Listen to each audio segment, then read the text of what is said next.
Okay, I would like to just say a very warm welcome to Werner Schlabber, who is the managing director of the Green Block Group. So before I met Werner, like many of us, maybe we've had quite a bit of a skewed perception of what is possible with timber in our industry. You know, what comes to mind immediately is roof trusses and maybe then a little bit of timber in the foyer, I don't know. But I never knew what could be done with timber. And I thought, well, you can't really go all high. There's all these fire risks. You know, I had so many misconceptions. And after attending Wood Conference and after meeting Werner and seeing what is actually possible, I said, look, please will you share this with all of us so that we could just educate ourselves and get to know what can be done. So over to you, Werner.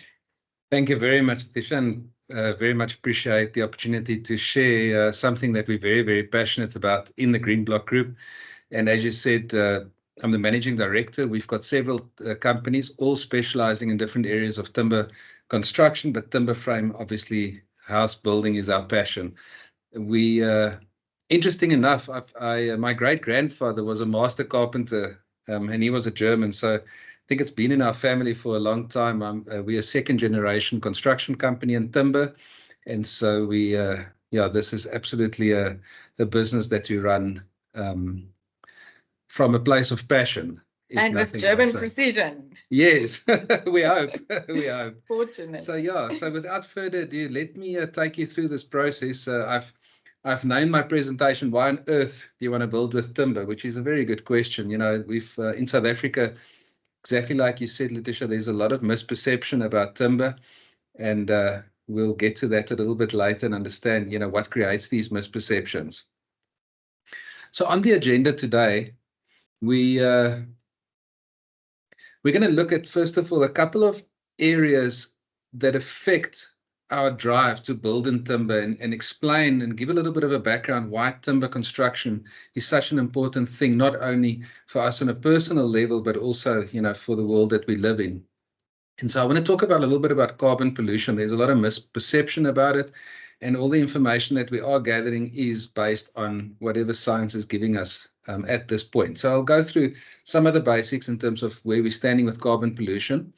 Then I want to just look at something called net zero buildings. I see some people call it zero net buildings. It's the same thing. It addresses an area where you can actually look at a building and see what contribution of carbon it actually makes, you know, to the atmosphere.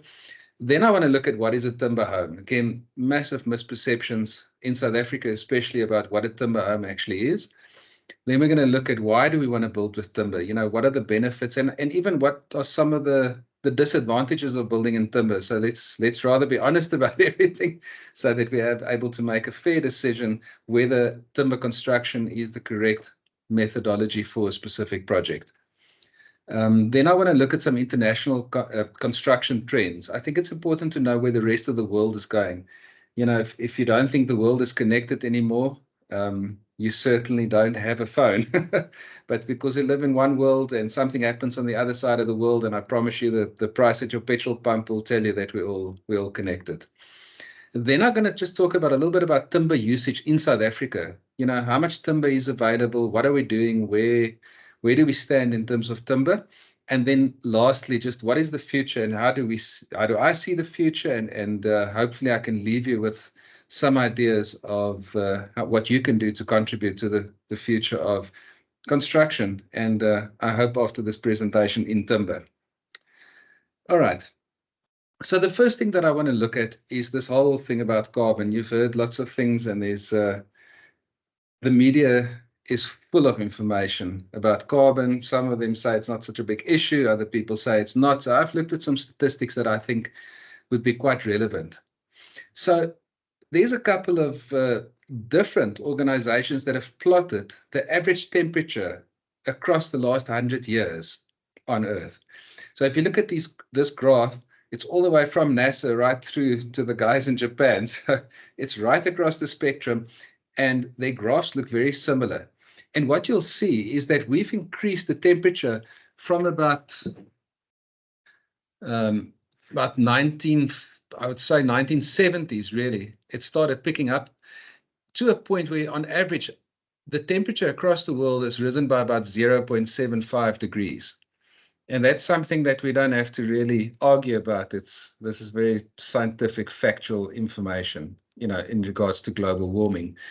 And so the next question that we have to ask, if we look at carbon pollution and what's happened with the carbon that we've added into the atmosphere, is there actually any correlation between those two? So I found a graph, and it's a little bit outdated. I think this is even from 2017, where you can actually see the amount of carbon that we've produced and added to the atmosphere over, again, the last 115 years.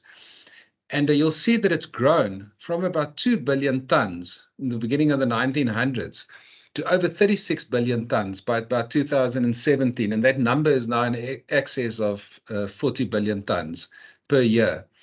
Now, I've had conversations with guys that have said to me, but you know what, one volcano that erupts, have you ever looked at the amount of carbon that it adds to the atmosphere? So my point on that is that those volcanoes still exist today, and they did before we added our own carbon pollution. So the fact of the matter is you have to add these things together if you want to get a true picture of where we're standing in terms of carbon pollution. And there's no way of not taking some responsibility for the fact that we're adding carbon to the atmosphere through man-made processes. And just a very simple way of explaining it, I found such an interesting little warning slide on a vehicle, and this will really help you understand the concept of global warming a little bit better. It actually comes with a warning. It says that process can kill kids and pets. And so an easy way to test it is if you take your vehicle and you park it in the sun in a parking lot, and you return to the car an hour later, you'll find the temperature in the car is a lot hotter than the temperature outside. And that's by the fact that you've got a layer of which you think is transparent glass, but it still allows the UV into the vehicle and it heats up the inside of the vehicle.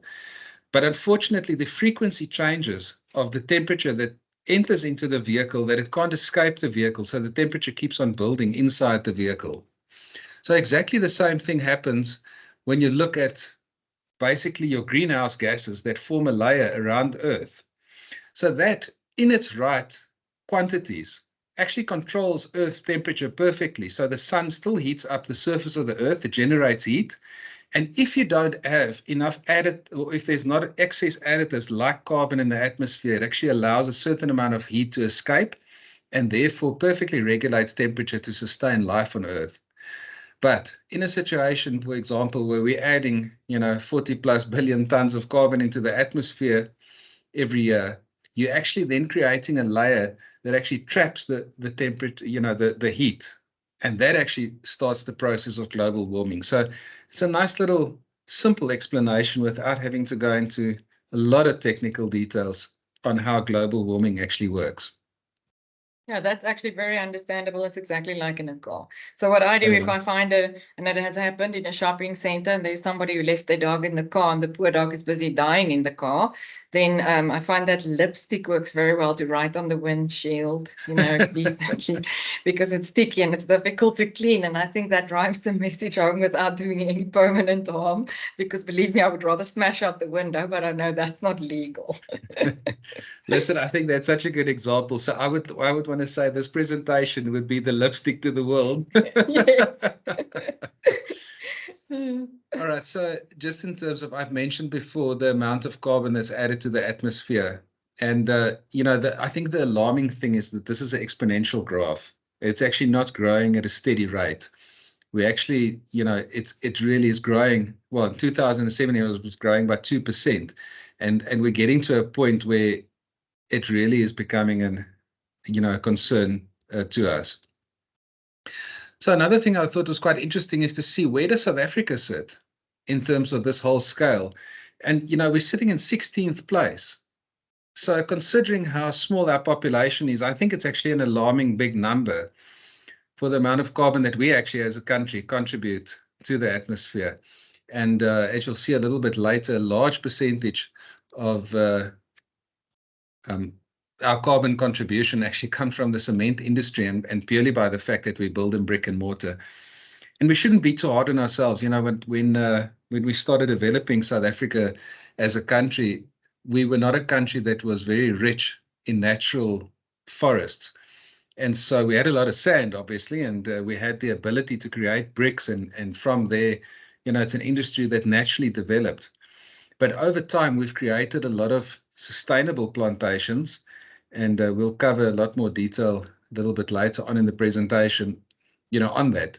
But as at the end of the day, we're at a point now where we need to look at the amount of CO2 that we're producing through the construction process and certainly the manufacturing of cement. And so statistically, they say the cement industry accounts for around 5% of global CO2 emissions. And that's actually quite a big number, considering all the other components that add to that. Forest fires, all sorts of things like this, deforestation, all of those things have an impact. And then the other thing that's alarming is that the cement industry is still growing by about 2.5% annually. So it's expected to rise from 2.5 billion tons 2006 to about 4.4 billion tons by 2050. So I'm sure if you work in the cement industry, it's not the message that you want to hear. You're probably very happy that your industry is growing, but I think from a responsible perspective, cement and concrete will always have a place in construction. But I think the overuse of it is actually what the problem is. I like this slide because, people don't necessarily understand where cement comes from and where timber comes from. The one is completely natural. It comes from a forest, and the only thing you need to do is you need to actually take that piece of timber, dry it, treat it, cut it to size.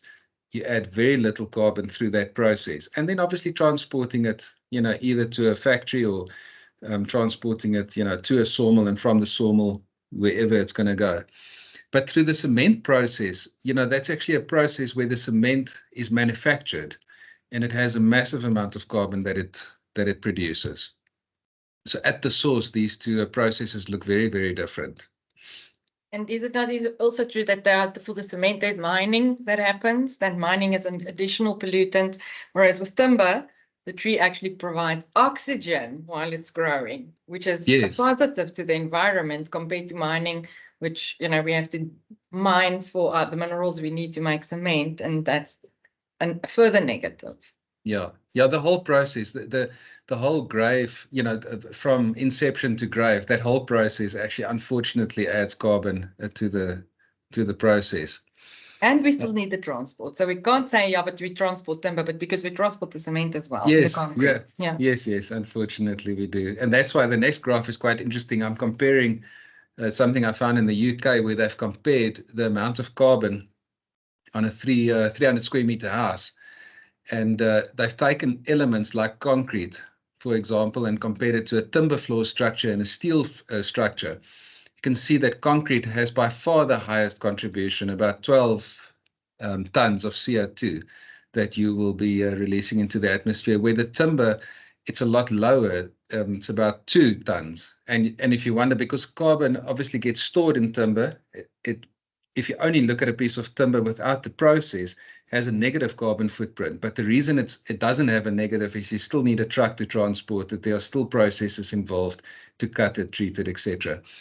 But you can look at those different areas, and you'll see that timber it's a lot lighter in terms of its carbon pollution. So if you look at other things there, for example, a brick wall, compared to a timber frame wall, etc.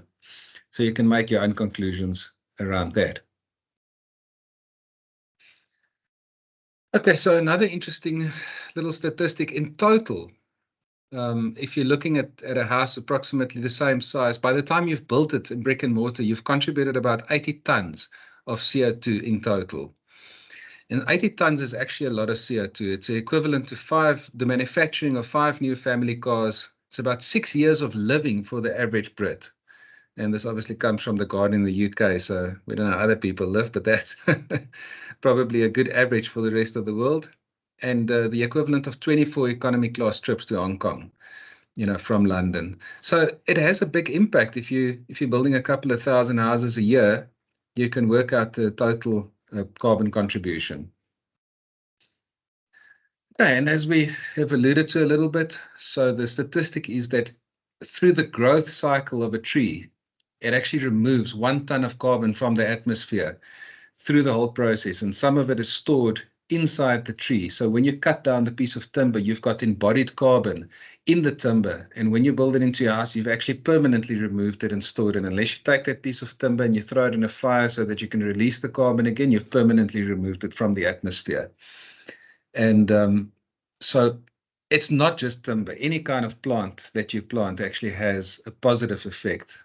So you can never plant enough, but timber is great by the fact that you can actually use the end product as it is and use that embodied carbon.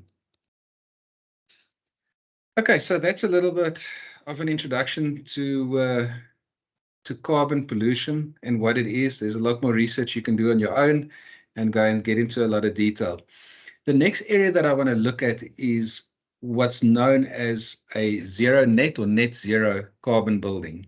So as we look at carbon, people are starting to say, listen, we need to actually have buildings that we can know that actually limits the amount of carbon that it adds to the atmosphere. And the point is to try and get to an area where a building doesn't use, and I'll read what it says here. It's a highly efficient building that produces on-site or procures enough carbon-free renewable energy to meet building operations or the building's operational energy consumption annually. Now, why would timber building really be a benefit if you're trying to create a carbon neutral building? Is because you've started with timber that already has a negative carbon footprint. And so if you can imagine building that building out of concrete, if it's 80 tons for a small 2-bedroom house, you can imagine if you're building a block of flats or you're building a big commercial building, the amount of tonnage. So you're really starting on a very negative, in a very negative situation, and then to be able to save the carbon, you buy credits, do whatever, is actually going to be very difficult. And so really, this is an idea that's pushed by the Green Building Councils. They operate in a couple of countries, and their goal is to get all buildings to net zero carbon by 2050. I think it's extremely ambitious, but at least they do have that goal in mind. And so those are existing buildings, and they would like all new buildings to operate at net zero by 2030. So there's a lot more work that needs to be done to offset the carbon that we do produce and the carbon that was initially produced by manufacturing the building or just building the building. And so the idea is obviously for net zero to become the standard so that we don't have this very expensive and major retrofits in existing buildings in the foreseeable future. I can even add there that for the landlords or the construction companies and property developers who build buildings to keep them as income producing assets, they really prefer green buildings for the simple reason that the operational expenditure is much lower. Yeah. You get better rentals because your bigger company, blue chip type tenants want to be seen in green buildings, so they are very keen to rent out, and they prepared to pay a premium for a green building. And then additionally, you get a better market or better value growth of that building. So if you should sell it at some stage in the future, the capital appreciation of the green buildings are much better than those that are not. So it makes financial sense. Yeah. But if we consider the net zero impact, it makes environmental sense as well. Yeah. No, definitely. It's something that we should all strive towards. And just, green building councils, there's about 10 of them. There may be more now at the time that I initially did this presentation, and they operate in countries like Australia, Brazil, Canada, Germany, Netherlands, and if you can believe it, South Africa too. Obviously, you guys probably know that we do have a green building council. And, they look at different areas to try and make sure that they get to this net zero. So those are areas, for example, renewable energy generation. The energy, they use something called the energy intensity matrix. They look at the embodied carbon, which is very interesting to me. So it just makes so much sense using as much timber in your construction as possible. Then obviously lowering emissions. You don't want to have systems that that add a lot of carbon through those processes of heating or cooling the building, etc. And then obviously reducing your peak energy demand. to make sure that you don't use all your energy during peak demand, that you spread it across time. So they take this type of criteria, and we should feel very proud of the fact that we actually have some buildings. For example, the Hotel Verde in Cape Town, there's a rating system, and 6 stars is the highest rating that you can get towards net zero. And Hotel Verde in Cape Town has got a 6-star rating. So we should, as South Africans, pat ourselves on the back. We indeed are able to do it and to build these buildings. So something to be proud of. And so this is quite an interesting statement that came out in the New York Magazine. It says, we've been engineering in ignorance and then in denial a climate system that will now go to war with us for many centuries, perhaps until it destroys us. Now, I think there's enough attention on the matter that we probably would avoid that. I think that there's not a person on earth anymore that is not aware of global warming and aware of this whole problem. So I think there's a lot being done. At the same time, I think that we can probably take it too far. I know that it can be a little bit extreme in terms of, controlling what people do, and you don't want to remove people's freedom of right to live and to build, etc. But there's certainly, we're at a point where there is a problem. Okay, so the last part of my discussion on carbon, I just want to touch a little bit on carbon tax. And I'll explain to you why I think that's a good thing. Most people don't like taxes, but I do think this is one area where there really is an opportunity for us. So just to define carbon tax, because we're not very familiar with that in South Africa, carbon tax is a form of pollution tax, and it levies a fee on the production, distribution, or use of fossil fuels based on how much carbon their combustion emits. Excuse me. The government sets a price per ton of carbon and then translates it into a tax on electricity, natural gas, or oil. And actually have a list here of what different countries have done in terms of carbon tax and how they implement it. And then I'll share my thoughts on why I think it's a good thing. And so one of the things that we've all done, including South Africa, is we've signed the Kyoto Protocol. And the Kyoto Protocol actually has been put in place as a framework for us to help, as a whole world, deal with climate change. And the whole purpose of it is to cut CO2 and other greenhouse gases. Obviously, CO2 is not the only gas that contribute to creating an imbalance in greenhouse gases. It's not about the fact that they are natural gases, they should 100% be there. Otherwise, the earth will cool down completely, but it's about managing the process. Now, what I'm fascinated by is the fact that South Africa has committed to a 34% reduction by 2020 and a 42% reduction by 2025. And if you need a reminder, we're in 2024 at the moment. So I hope that they've done more than what they've done to give us electricity in this country towards this, but I seriously think there's a long way for us to go. I think we're very far off these targets, and I would like anybody that ever sees this that's involved in government to assist us in achieving those goals. And so carbon tax is just a mechanism to help us actually achieve these reductions.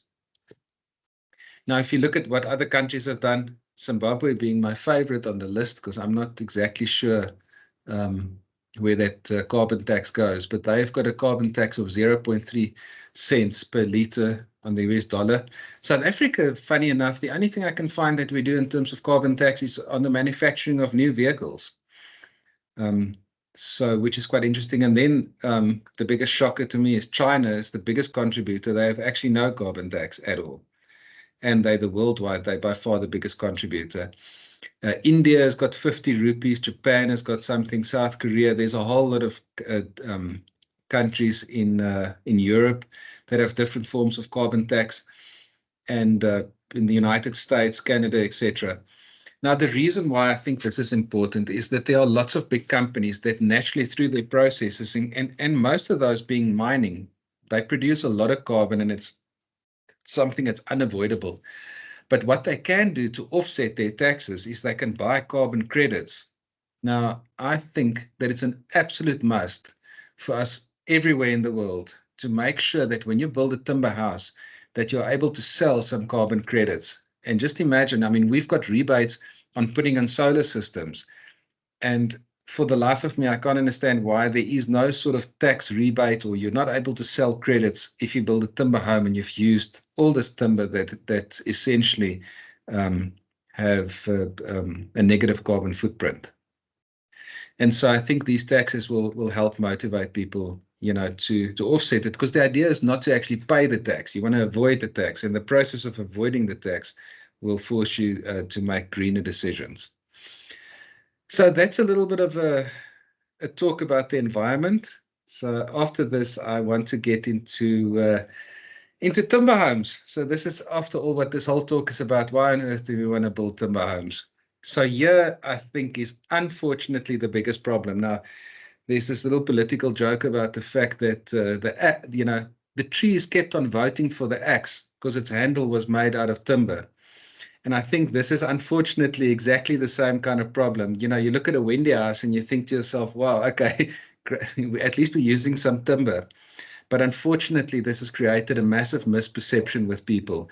My favorite joke is always, and it's a terrible joke, is that like the only person that should ever live in a timber house is your mother-in-law, if it's a Wendy house. But yeah, it is terrible. But I've lived in 2 wooden houses, not Wendy houses. yes. And they were the best houses I've ever lived in. But they didn't Yeah. look like this at all. Exactly. And so this, I think, is a big problem, because guys use their Wendy house and then they think, oh, this thing, it will burn down in a second. When you go in that Wendy house to get your lawnmower out, which honestly is really what you should be using it for, is to store your gardening equipment, etc. It's so hot inside, you can't imagine that you'd ever want to live in it. And then lastly, it's all untreated timber. And if you don't have proper treatment, then your window house normally will start falling apart, apart in 5 years. And you can't imagine that you'd want to live in a house.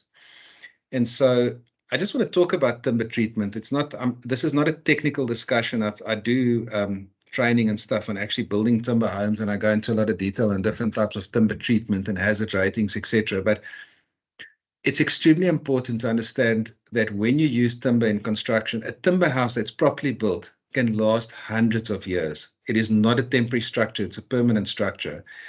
And so some of those processes that timber is treated through actually embeds the treatment inside the timber. In South Africa, CCA is the most popular type of treatment, but it also comes in different hazard ratings. So the highest hazard rating that you can get is a level 6, or a hazard rating 6. That piece of timber goes through 2 different treatments to get to hazard rating 6, and it can last in salt water for 50 years minimum, and it will last longer than that. Now, you can imagine that a piece of timber on a jetty in the middle of, a lagoon, it's impressive that it can last that long. So using it in your house, it will last a very long time, but it doesn't last forever. One of the benefits of timber is that you can actually take that timber, you can reuse it. There's other things that you can do with it. It will eventually go back to the earth where it came from, but it can last generations. And when it goes back to the earth, it gives the carbon back to the earth so that new trees can grow from there. Absolutely, 100%. And so, what is a timber home? I've put a couple of pictures here just so that you have an idea. This is a timber home. It has fiber cement board on the outside. A timber home doesn't necessarily have to be a house that's completely built out of timber. So if you look at the definition of it, a timber frame building is a versatile, time-tested method of natural building that allows you to create beautiful, sturdy buildings. We in South Africa have something called the SANS 10082, and it is a construction document that was adopted from the European Code. And it's something that allows you to build, there's 2 different construction methods in South Africa. You can either build deemed to satisfy, or you can have a rational design done by an engineer. If you're building deemed to satisfy, you can build up to 2 stories, and you can actually, build something that meets all the criteria that's part of the SANS 10400, which is the building regulations in South Africa. The other point is that timber frame building is not an Agrimo special type of alternate building. There's an actual SANS, SABS document for it. It's a standard construction method in South Africa.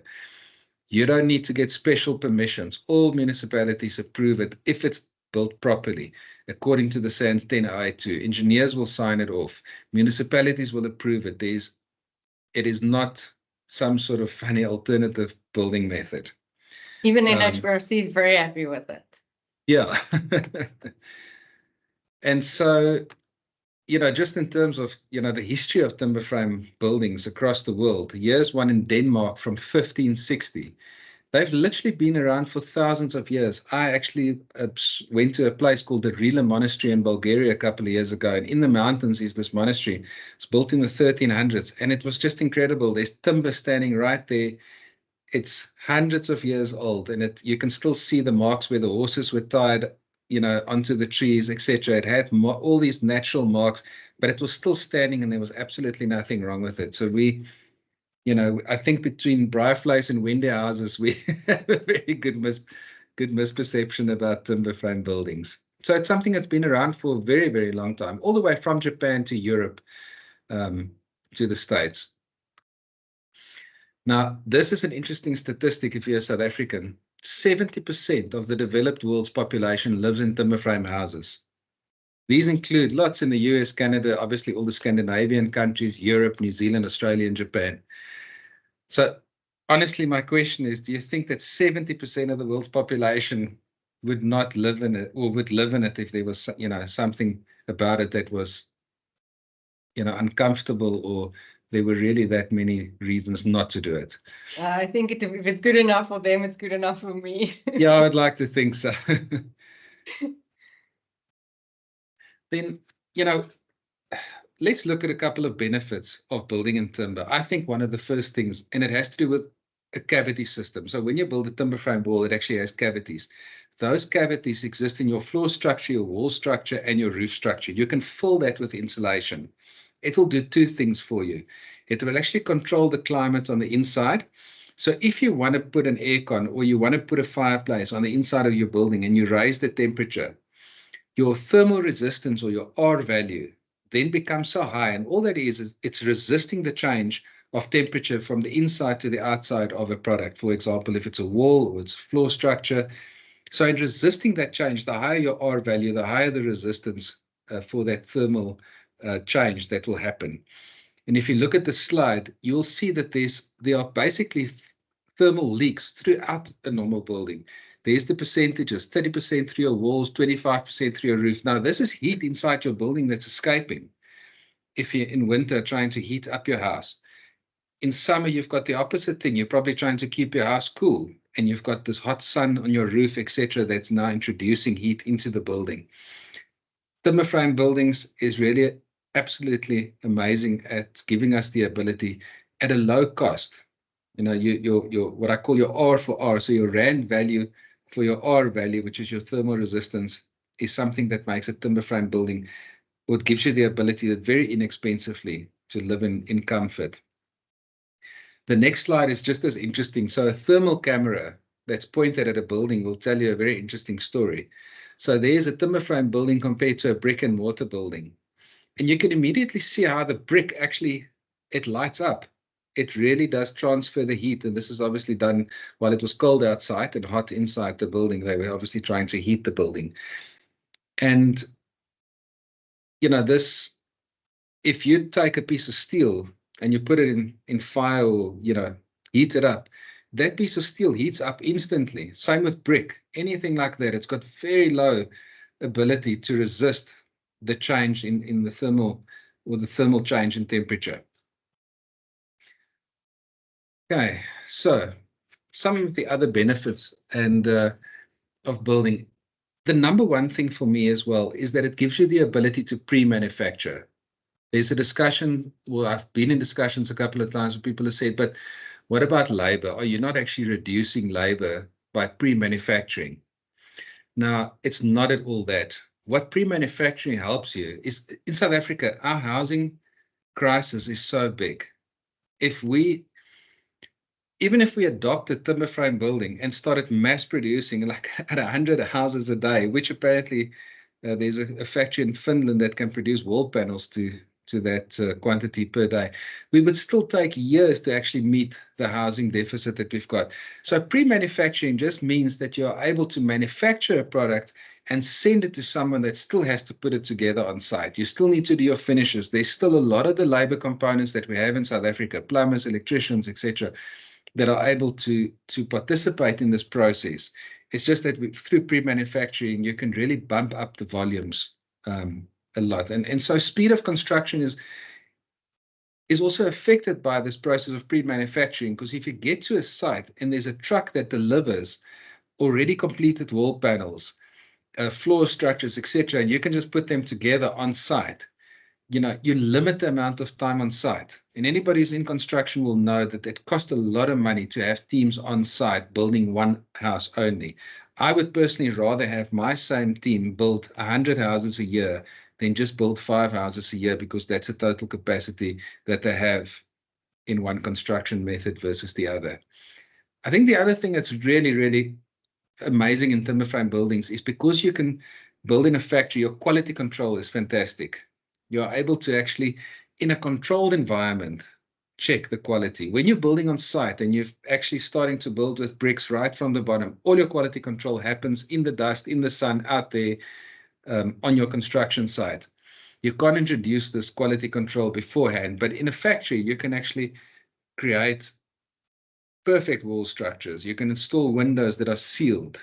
You don't have to do it on site. You can install doors, pre-install the doors, etc. Then another big benefit is fire protection. There's a lot of misperception about fire in buildings. And just to very briefly explain it, again, that example of a brick or steel, you take brick or steel, you heat it up, it gets to that same temperature throughout the material very quickly. So if you've got a brick building burning down at about 800-900 degrees, the concrete disintegrates and the entire building will collapse instantly at one point. It becomes structurally unsafe. One of the things that happen with timber is timber will burn from the outside. It's got a specific char rate. And we can know that if we use pieces of timber that are large enough, when they start burning, the inside structurally remains in place. So it doesn't collapse. It slowly burns from the outside. So your actual time to evacuate the building is a lot longer in a timber frame building that was built properly. So it's a misperception that because timber can burn, that it's a fire risk. It's a safer building with a better, with a longer duration until it's actually going to structurally collapse. Yes, I've seen that too, because in the your typical brick and mortar building or concrete building, the rebar inside the columns melt. Yes, and exactly. The structural integrity goes immediately. Then that's when it just collapses, kaboom. Yeah, 100%. And you don't get that with timber. That little bit that it burns on the surface. We all know, because we braai in South Africa. Yeah. And we have fireplaces. You know how long it takes for a log to burn through. It Yeah, takes exactly. quite a while. No, exactly. Especially you go on a hunting trip or something, you take a big log like that and you think you're going to burn it the next morning. It probably still hasn't burned properly. And then I think another thing that's very important is, at the moment, it's fairly expensive to build timber homes in South Africa.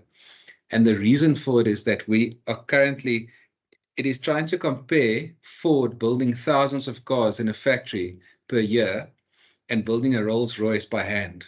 Currently, timber construction in South Africa is done on an individual basis, house by house. So we have very similar costs to building a brick and mortar, but we can massively reduce the cost of building timber homes if we start mass producing in factories. So if you're building thousands of houses out of a factory, and the only thing the guys need to do on site is put the buildings together, install the electricity, plumbing, etc., your cost of production will come down significantly. And isn't it also true that because it takes so much quicker, I mean, time also equals cost. So you will incur quite a bit of time saving by using timber. And that I mean, your project management fees, the professional team the time that you need to spend on site becomes much less. Yeah, your P's and G's come down completely. It's all of those items are covered by that, and it does make a big difference. So yeah, it's all around. It can be. We've actually taken 2 buildings, and there was something that was initiated by the DTIC, and we've had a QS that did a calculation on both. And the timber building was slightly cheaper, and it was exactly that. It was because it was quicker to build. So all your P's and G's and your overheads across the project came down a little bit. But for all intents and purposes, they could be a lot cheaper if they were mass manufactured. Mass produced. Yeah. Okay, and then I think So I've put a little project here that we did in a place called Hot as Hell. And I think that's a very good example of the fact that timber buildings, you can build them throughout the world. You know, Australia has got some pretty harsh conditions. And the #1 building methodology in Australia is timber frame buildings. So, you know, all the way from there to the Scandinavian countries where it is -30, -40, again, timber frame buildings, absolutely the shining stars in terms of construction. Because you've got cavity walls, you can control the temperature.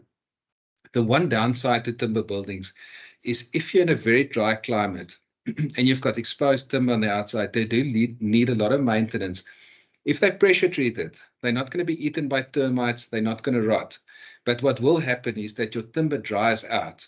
And so there's additional maintenance to oil it just to keep it, from cracking. So my personal experience is it's still a timber frame building, but if you're in an environment that's very harsh, I would recommend that you rather put a fiber cement board. There's a local manufacturer of fiber cement board. We also bring in some boards into South Africa. And I think that actually it's a thin layer on the outside of the building, but that actually then prevents any maintenance on the building, but you've still built a house that's predominantly a timber building because your walls inside it will be out. timber, everywhere Yes, can everywhere. be timber, your internal walls. It can even have the timber look. I mean, you can paint timber, Yes. but I wouldn't. I just love the natural colors of timber. But then outside it would look like some of those houses that you showed us, as opposed Yes. to this fantastic lodge, which you can see it's the exposed timber. Yes. So I guess that of all the things I can think of in terms of timber is that there is a certain amount of maintenance that you do have to do if you have exposed timber. I think that's important to note. Okay. It's maybe a little bit too technical for this presentation, but another thing that's extremely important when you do use timber is that your timber needs to be kiln dried properly. One of the things that happen in South Africa is that we buy timber that goes through a treatment plant. That treatment plant would typically treat at CCA, which is a waterborne treatment. The timber will come back very wet from the sawmill once it's been through the treatment plant. You need to either pin stack it and let it dry properly, or ideally put it in a kiln and dry it at the correct rate, so that when you're using timber, that it's already dry, and then leave it on site for a while to climatize, because timber will climatize naturally to the environment. There's a big difference between building a timber home in Mozambique on the beach and building a timber home in the desert, or hot as hell, for example, because they're going to actually climatize differently. It's going to be a lot hotter and drier in one area, but the timber will climatize to the area where you're going to use it. And then the timber is a lot better to work with, and it's a lot more stable. So we look at remote locations. Here's another project, and I would tell you that building something on the beach will test any construction method. If you've ever been on holiday and you've walked into a brick and mortar house right by the beach and you get that, I don't even know what it's in English, that muff smell. Yeah. And Moldy. mildew. Yeah. That moldy mildew Yeah. smell. That's a typical example of one of the downsides of being down at the coast is you've got a high moisture content. These are all things that will test the building. And so, managing the moisture content in a building, in a timber frame building, is so easy because it naturally breathes. And, I would go so far as to saying that for your spiritual and mental well-being, it's a lot better to live in a timber frame building, because it just naturally breathes better. Your quality of air, everything inside your building is going to be a lot better, especially if you're down at the coast. So without further ado, we can have a look at a little video of a project that we did in Mozambique.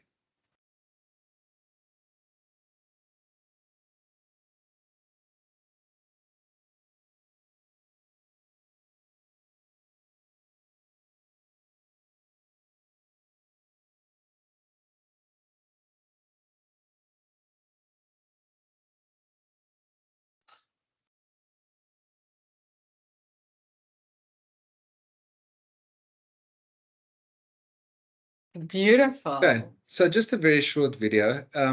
This was such an interesting project because we had pre-manufactured everything. We had shop drawings, and we manufactured them in Johannesburg. We loaded all the components, and on site they had to put together, I think at the end it was 46 buildings, restaurants, staff buildings. It's an entire operational lodge. It's at Ponta Mbene. You can go there anytime. It's open to the public. It's an absolutely amazing place. You drive through the reserve for about 3-4 hours in between elephants. It's just an amazing experience, but extremely remote.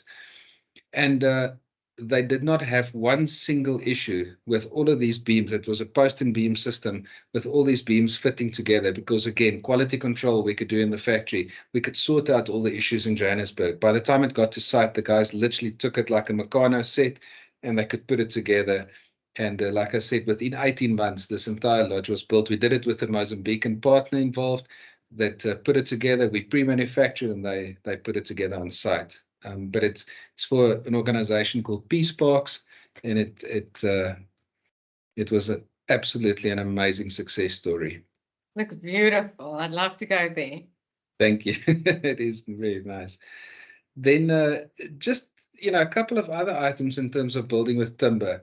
There's a big misperception that people have. What is a forest and what is a plantation? So, I see you speak towards the deforestation because that's one thing that we really want to avoid. But yes, this isn't that at all. Yeah, so not at all. So basically, there's something called the FSC. That's the Forest Stewardship Council. They've put together regulations, and I'm going to only talk about plantations. A forest is something that naturally occurs.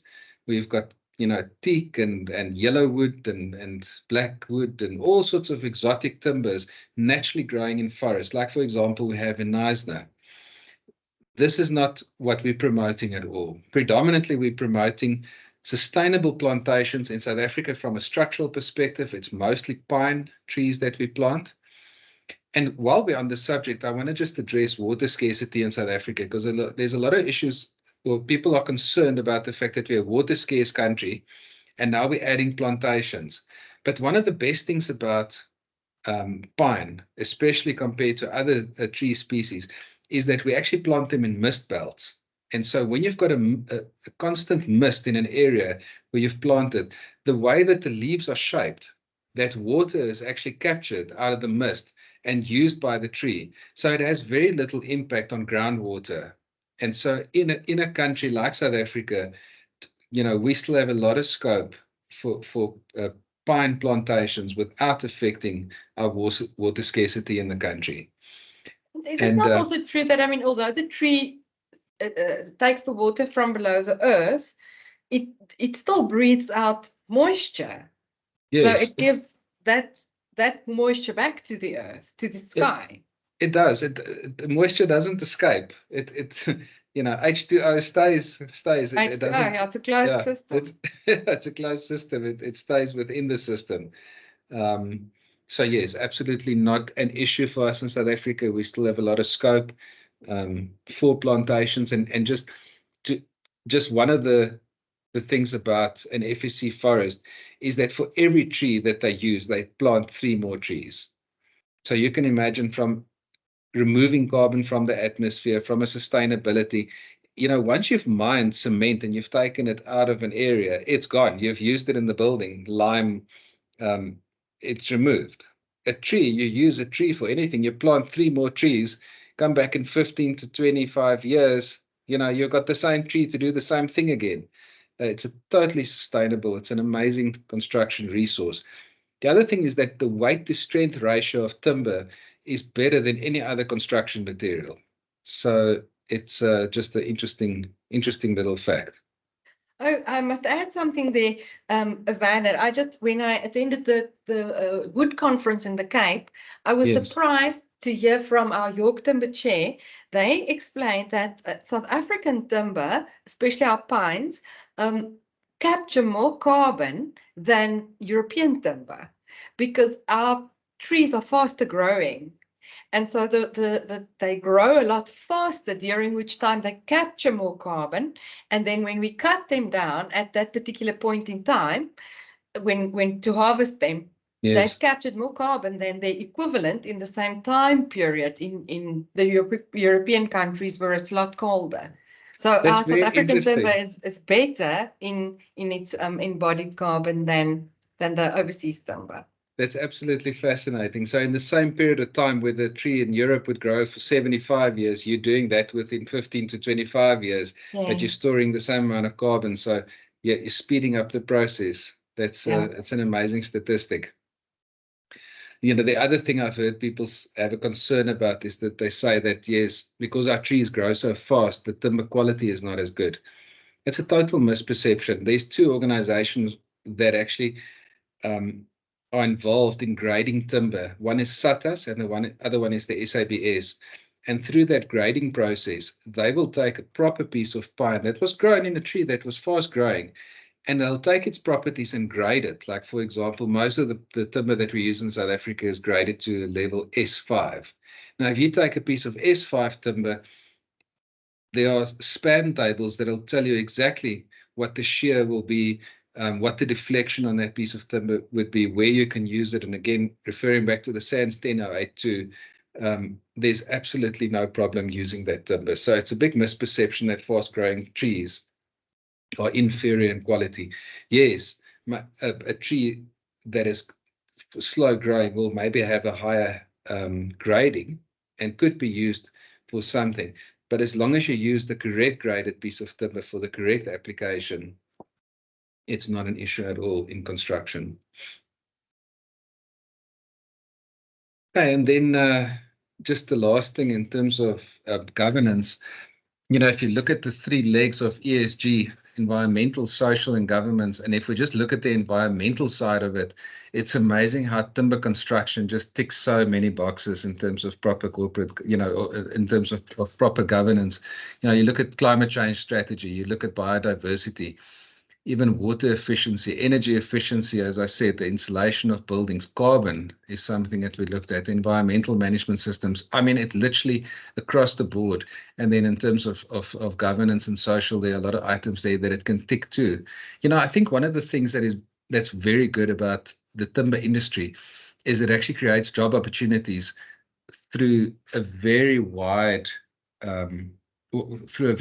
industry span, all the way from working in the forest to the sawmills to treatment plants, right through to the final usage of that timber, whether that's in construction, whether it's in you know, other areas of timber usage.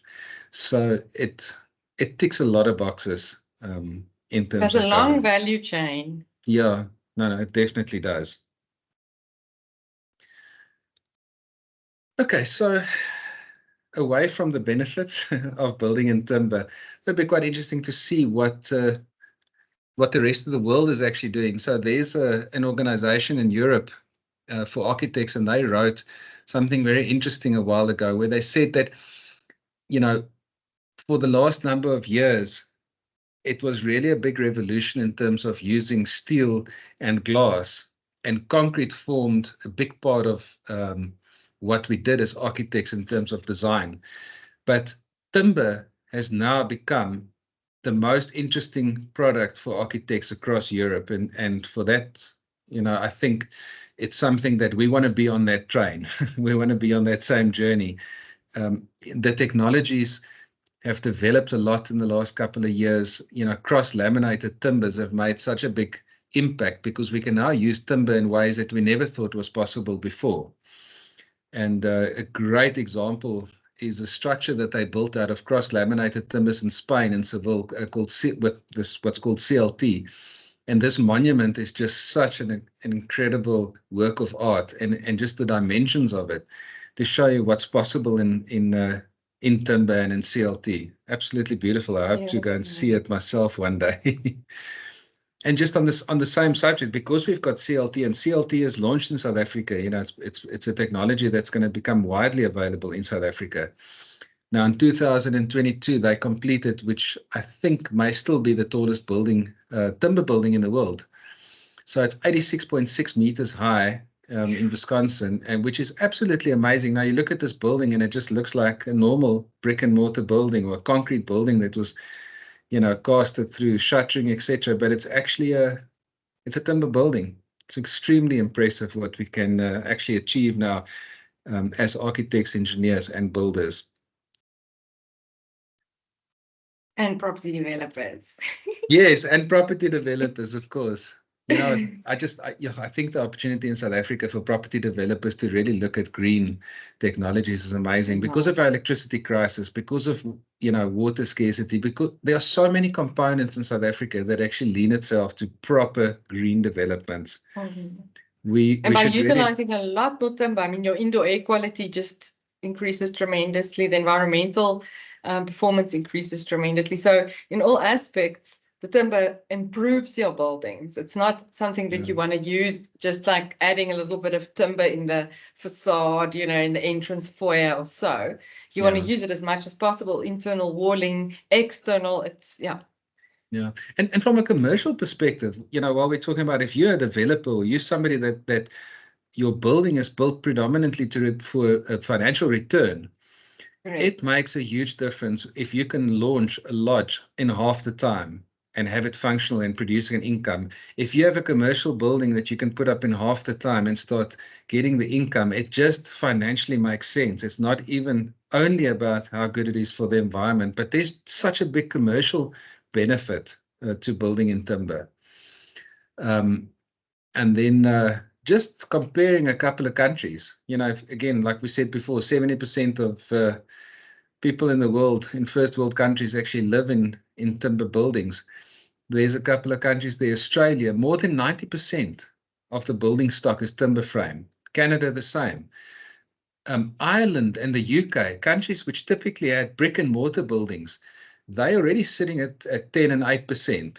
You look at Japan, 45%. And then obviously your Scandinavian countries, Norway, Sweden, all those places, you're sitting at 90%. And then obviously the US. I think most people are aware of the fact that the US have a lot of timber frame buildings. So yeah, very interesting statistics. Now this is a little bit of an environmental slide, but I think it was such an interesting concept to look at. So there's a book that a guy called Gunter Pauli had written. He's a Belgian entrepreneur. And he just spoke about mindset. And he said, in the old green ecology, so in the way that people try to look at green and implementing green, there were these very funny ideas about the fact that resources are scarce, things are limited. It was so fear-based. And what he said is, it's very interesting that the new way of looking at ecology is that when we start looking at the fact that resources are infinite, you can keep on replanting trees for as long as the earth exists. It's not a resource that's going to run out. When things happen, it's actually a self-correcting system. The earth is correcting itself. It's always trying to be in equilibrium. It's not something, it's a very easy thing for us to start having a different view. I think, unfortunately, worldwide, we've had a fear-based political agenda, and it's completely unnecessary. It's an amazing opportunity for us to look at becoming more green, living in better quality houses, improving our quality of life. And it's not necessarily a thing of, oh, I need to live in a timber house because I'm so scared I'm destroying the earth. It's an amazing opportunity for us to explore.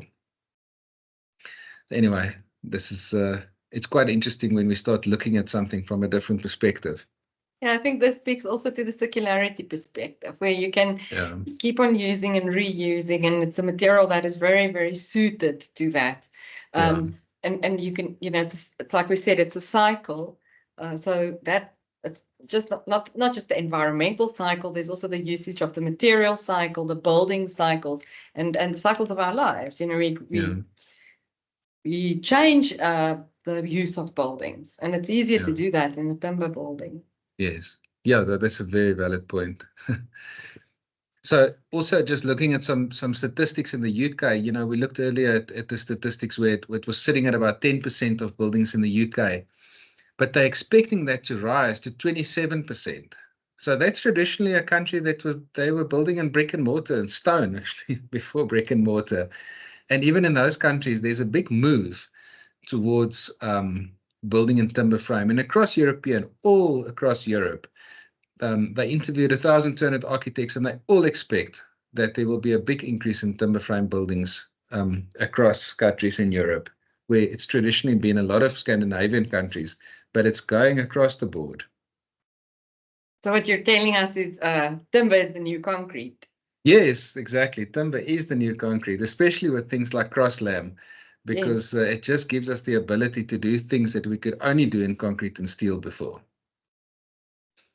And so the last part of this conversation about international trends is just that, you know, it's already in place in Europe. You can actually buy a house that has an energy rating. And this is a very, very interesting concept. And it would be nice if you went onto private property or wanted to buy a house and you could actually see what the energy rating of that house was. So again, in timber frame, it's so much easier to regulate it and to create a house that costs very little in terms of heating and cooling costs, to create that pleasant environment for yourself. So I'm looking forward. Lots of European countries have it already. You buy a house, you know what the energy rating is, and it's something that I think we would really be able to benefit from in South Africa. I agree. I know it doesn't get, I think the misperception is that because it doesn't get as hot and as cold, I think we can get away with it, but we don't know what we're sacrificing in terms of you know, the financial cost of keeping our homes regulated, but just in terms of quality of living as well. No, most definitely. Then Sure, but very, very enlightening, that they have already got that, because in South Africa it's coming. We've got a year and a half still to go before all our buildings bigger than 20,000 squares. No, wait a minute. Bigger than 2,000 squares. Yes. Has to have the electrical performance certificates, but yeah, most residential homes are smaller than that, so we won't be kept to task to do that yet. But imagine if you could, and you could sell your house with such a certificate worth a lot more. Yeah, absolutely. You immediately add value to your house. Yeah. So okay, and then I think you know, just something interesting about in the South African context. Let's just take it back to timber usage in South Africa. You know, lots of people wonder about what we do in South Africa, and so just to put it into perspective, timber in part of the process of you know, growing and selling and using timber contributes about $600 billion to the worldwide GDP, which represents quite a big number. I mean, it's a very impressive industry, but even in South African context, we contribute about $750 million of GDP through our plantations and timber usage. And that's quite a significant number. We really do have a lot of plantations in South Africa, and it's an impressive industry. If we just compare, and again, this is not forest. I have to make the point. This is not natural forest. These are plantations. The statistics are a little bit old, but I think they haven't changed that much because trees grow fairly slowly. So they're probably still relevant. China, for their sins being the biggest contributor to carbon pollution, at least have the biggest plantations in the world. And but I'm quite impressed by the fact that South Africa, you know, they've got 1.2 million hectares compared to 46 million hectares in China. So we have significant plantations in South Africa, which is very impressive. And so here's a little graph of what's happened in terms of plantation areas from the 1980s. And you'll see it peaked there around the 90s. And one of the reasons is that we've had paper and pulp. We don't print as much anymore. We don't use paper, as much paper as we used to before. And I think also we had this terrible campaign that people believed that if you use paper to print, you know, somehow it's bad for the environment, where actually it was fantastic for the environment. Yeah, it's renewable. Renewable. So use paper as much as you can. It's you know, you could make good money from recycling it as well. Exactly. And so the other thing I think that you notice in this is that we've actually had bigger plantations, you know, at 1.5 million hectares. And if we're down to 1.2, it means that we still have the ability to replant those. It's an industry that has so much potential. And the other thing is that it's not that difficult to catch up. Honestly, the modern trees in South Africa, you know, the guys from York would have maybe alluded to that, but within 15 years, some of these trees are being harvested. So we can catch 13 to 15, you can cut them down. Yeah. So literally, in the next 15 years, we can make a huge impact. and regain at least some of the plantations that we had and actually grow them further, since we now know that it's not going to as adversely affect water scarcity as some people would like us believe. And then I think the other thing that's really important in terms of the future of timber construction of Africa, I mentioned to you when I first met you that I think the Tesla model, where they first built celebrity cars and really nice looking cars to get people to become excited about electric cars and then eventually started mass producing. I think we in South Africa, we really need to make sure that when we do build timber buildings, that they are of the highest quality and the highest standards. We as a company certainly strive towards that. I would rather make very little money, but make sure that the buildings exceed everybody's expectations, and definitely my clients. And anybody that goes, we get a lot of referrals. People often phone me and say, oh, I was in a house that you guys built, and I definitely want to have a timber frame house as well. Because once they experience something that was properly done, it sells itself very easily. And so, so it becomes an aspirational item. It's like thinking, wow, maybe I can, it's like you aspire towards Tesla. Yes, you're not going to end up in a Tesla, but you might end up driving an electric vehicle that's a lot more affordable. Yes. But the same here, to change that perception that timber equals Wendy house, no. Yeah. So yeah, start setting the bar high. I fully agree with what you're saying there. And we've the second generation timber frame builders in South Africa, and we have built for some of the wealthiest people in South Africa. So if they're choosing timber buildings and they have money to buy as much cement and concrete and bricks as they want, they're still choosing timber because they perceive it as being an absolute luxury item to have and a luxury home to live in. And I think if you've ever been in one of these proper houses, and this is one area where I think the Western Cape, they really are, we can be very proud of what the guys have done in the last 50 years in the Western Cape.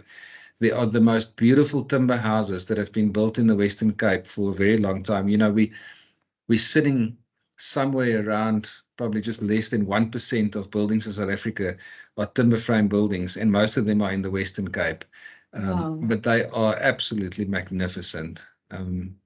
So yeah, next time you drive through Cape Town or something, have a look around, and once you know what they look like, you'll be surprised how many timber buildings there are. But you don't just build in South Africa and Mozambique. You've also built in other countries, eh? Yes, so we've built all the way from the Congo, mostly Africa, and one of the reasons is that it's such an easy product to transport. So I've built a house in the French Congo, for example, where we actually packed up the entire house into containers, and we shipped it to the harbor, and we took it by truck to the building site. And we built a complete house in the middle of, and I promise you, in the middle of nowhere, next to the Congo River. We built a house because timber frame just leans itself towards that. So we've built all the way from Angola, Congo, Zambia, Botswana, obviously, as you said, Mozambique, Lesotho. We've really have a footprint across Africa, and it's always the same thing. Timber, one of the other things that we often don't talk about, despite the fact that it's so easy to get material into a remote area, and it's lightweight. Truck can only take that much weight. If I load 34 tons, which is pretty much the maximum you can put onto a Superlink of timber, it's going to give me a lot more volume than if I go and load bricks of 32 tons onto a Superlink. Yeah, so like you say, you can fit the entire house, the construction material of the entire house onto the one Superlink. Yes. But there would be no way that you could do that with the entire house if you would do it built from brick and mortar. Yeah, no, absolutely not. It just your truck wouldn't be full, but the weight would just be the weight. Yes, because of the weight. So we've done an engineer has done a calculation for me comparing a brick and mortar building to a timber frame building, and the timber frame building was 1/10 of the weight of the brick and mortar building. So that's an amazing statistic. It's a lightweight but very durable and strong product. So therefore, one of the other areas where timber frame is ideal is when you've got very poor soil conditions. So if you're building on a slope where you would have to have done a lot of cut and fill, or if your soil conditions are so bad that you would have had to build a massive raft foundation, that's no longer required in timber frame building because it weighs 1/10. Or maybe the soil conditions would be so bad that you have to pile until you get to a rock bed, which could cost you millions. And then you're only at platform level and you need to start. So there's another massive benefit, and I think this is why we've built in such remote areas often, is because, you know, the soil conditions are often quite poor.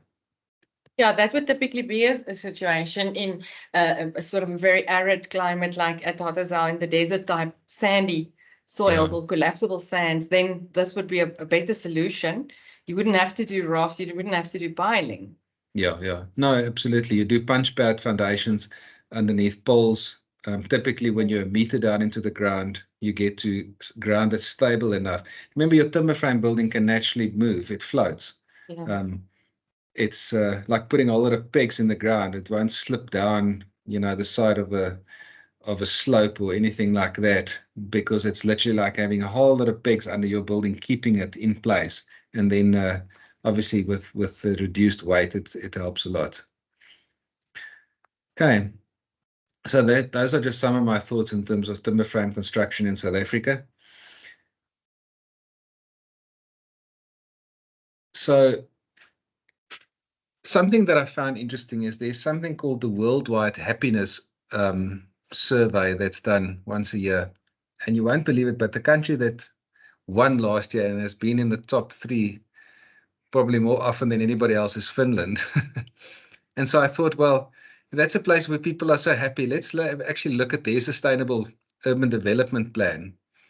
And one of the main items is wood construction. Now we know that more than 90% of the houses that they build is actually timber frame, which comes back to the fact that I believe for your mental and spiritual well-being, a timber frame house is a very good place to be. But I think if, you know, considering many factors, it's quite interesting to look at their sustainable urban development. Many of the items, and, you know, if you look under healthy cities, they look at healthy indoor and outdoor spaces. It's really important stuff. You know, how many people in South Africa suffer from poor air quality, you know, pollution, hay fever, all sorts of things, because they have houses that are not well built, not well sealed. If a house is well sealed from the environment, you don't necessarily have to have all your windows open and it's hot and let, you know, the environment. Only 15% of a house's air needs to be circulated for it to be a healthy environment. And so I think that we can really benefit from looking at Finland's sustainable urban development plan and you know, copy what they've done. After all, it seems like they're very happy with it. Yeah, it's amazing, the World Happiness Index. Some of the countries, I have shown some of my students this, that some countries, when they have their SONA, their budget speeches, Yeah. they prioritize on happiness. Yeah, So it would be a measure in their actual fiscus, in the budget speech. that's And they amazing. would promote happiness through methods like this, Yeah. to improve their, you know, their country. So yeah, Yeah. we're still a way off, but let's believe we're going to get there. Yeah, we should always strive towards Yes. something better, right? Yeah, that's amazing. So we're getting to the end of the presentation before everybody falls asleep. It's not interesting enough.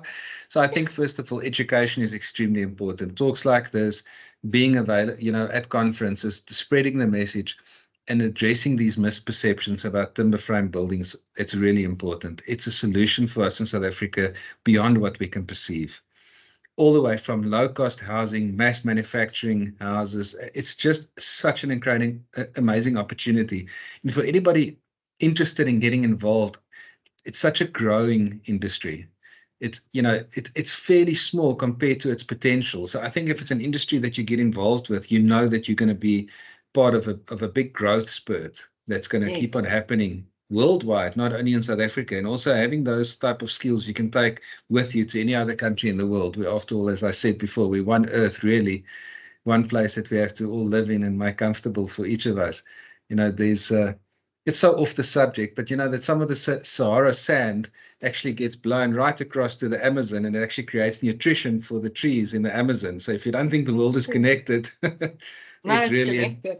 Really and truly connected in every single way. And it is a rising tide. The whole notion of using wood and using timber in construction, that's a rising tide. I've seen how it's starting to increase all over the world. Yeah. So it's a very good place to get into now when it's starting, and then you can ride out that wave as it grows. Yeah, absolutely. And then Yeah, I think the other thing just that I made a note here is that we need to really, in terms of public infrastructure, we really need timber frame buildings to start becoming part of public infrastructure. You know what, if you go into an area and you build a hospital and you build the schools and you build things out of proper timber frame, and again, I'm not referring to, don't go and put up a whole lot of windy houses. You're really doing damage to your industry and you're not doing anybody a favor.